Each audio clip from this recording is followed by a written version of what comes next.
Hey, what's up guys, it's Matt with the Movement System. In this video, we're gonna cover the 5-minute knee tendon training protocol. As a doctor of physical therapy and a strength and conditioning coach, I've worked with a lot of clients who need to build a strong and robust knee tendon, specifically the patellar tendon. There's a lot of different things that you can do for your knee tendons.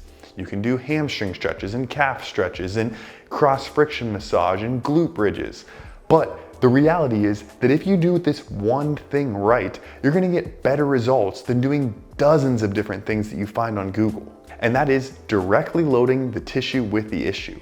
That means directly loading the patellar tendon with the right volume, the right training frequency, and the right exercise. I'm gonna show you exactly how to do that in this video so that way you don't waste your time with a whole bunch of fluff. But first, before we show you the exercises, let's do a quick 60-second review of tendon training science. Okay, so when you're trying to build up your tendon, you have some different choices of exercises you can do.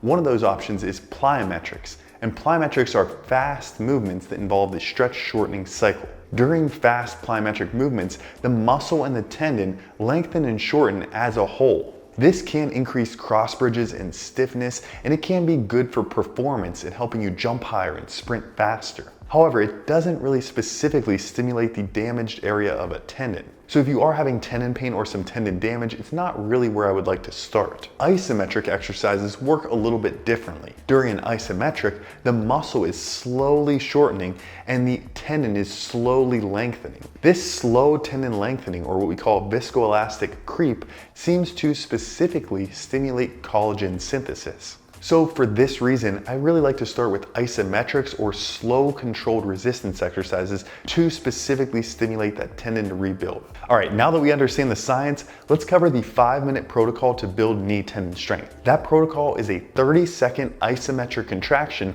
followed by 90 seconds of rest. We repeat this 3 times for 5 minutes of work to the tendon. Now we can do that protocol with each of the 3 exercises that we're gonna show you, starting with the Spanish squat. The Spanish squat is a well-researched exercise to deliver high load to the patellar tendon to rebuild that tendon. But you have to do this exercise correctly. This does require a thick band, but don't worry, if you don't have one, you can just do exercise number 2 and 3. So the key to an effective Spanish squat is keeping your trunk upright and sinking your hips down. Now you don't want to sink your hips all the way down to a full depth 90-degree squat, but rather a little bit higher than that. What we want to focus on is driving the kneecaps back or pushing the back of the knee hard into the band by contracting the quadricep muscles. The combination of the position of your body and the band pulling your knees forward will create a very strong quadricep contraction, and you will feel the burn very quickly. You want to get to that point of a strong quad contraction and strong muscle burn and hold that for 30 seconds. As we're holding that position, our muscle is slowly shortening, our tendon is slowly creeping or lengthening, and the tension during this exercise is really high, 70% or more of our maximum voluntary isometric contraction of the quad. This is all a fancy way of saying the quad's working really hard and the tendon is actually getting an effective stimulus from this that you're not gonna get from stretches or glute bridges or light exercises.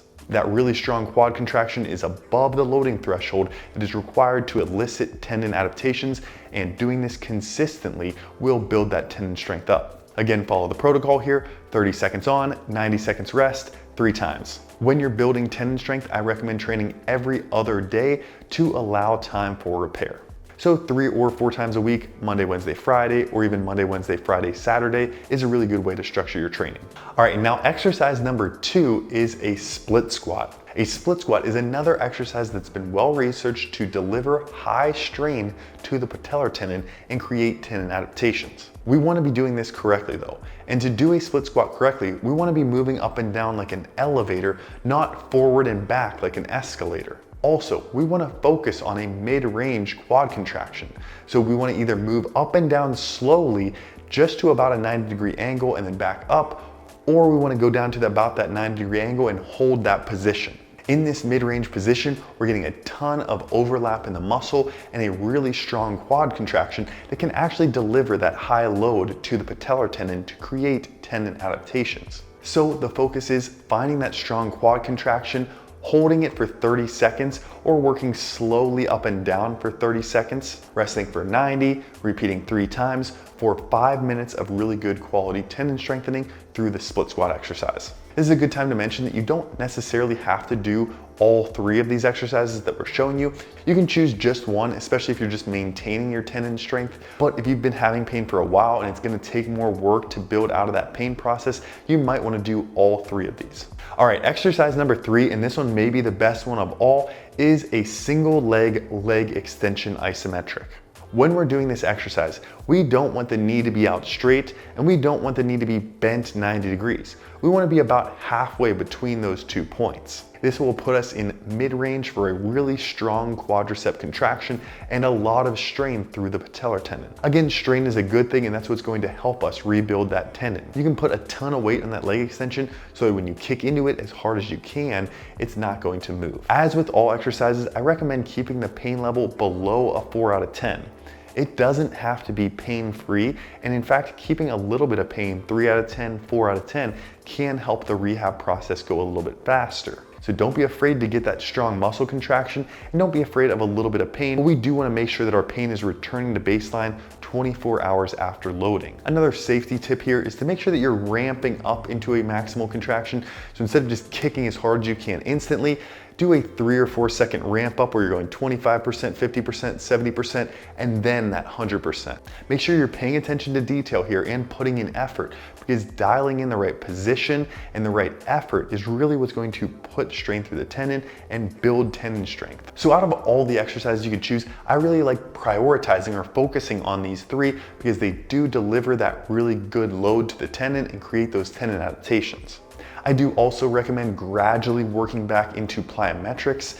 If you do this too fast, you can actually end up irritating the tendon and kind of setting yourself back, but done appropriately, building up week to week, then I think plyometrics can be a really good addition to this tendon rehab process. I often recommend starting with something like a band-assisted hop. Make sure that you are consistent with this process because oftentimes it takes up to around 3 months for patellar tendon pain to resolve. So even if you're doing everything right and it's been a month or 2 that you've been consistent, you might still need to keep going for another month or so to really see this process work. Try to avoid getting on a sloppy exercise program or being inconsistent with good exercises because it really is going to take being consistent with good exercises, finding that strong quad contraction, working that load through the patellar tendon consistently for several months to resolve your pain and get back to full function in sport performance. All right, I hope that was really helpful for you guys and you learned a lot. Make sure you subscribe so you don't miss any future videos. If you do have any questions, go ahead and drop them in the comments below and I'll catch you guys in the next one.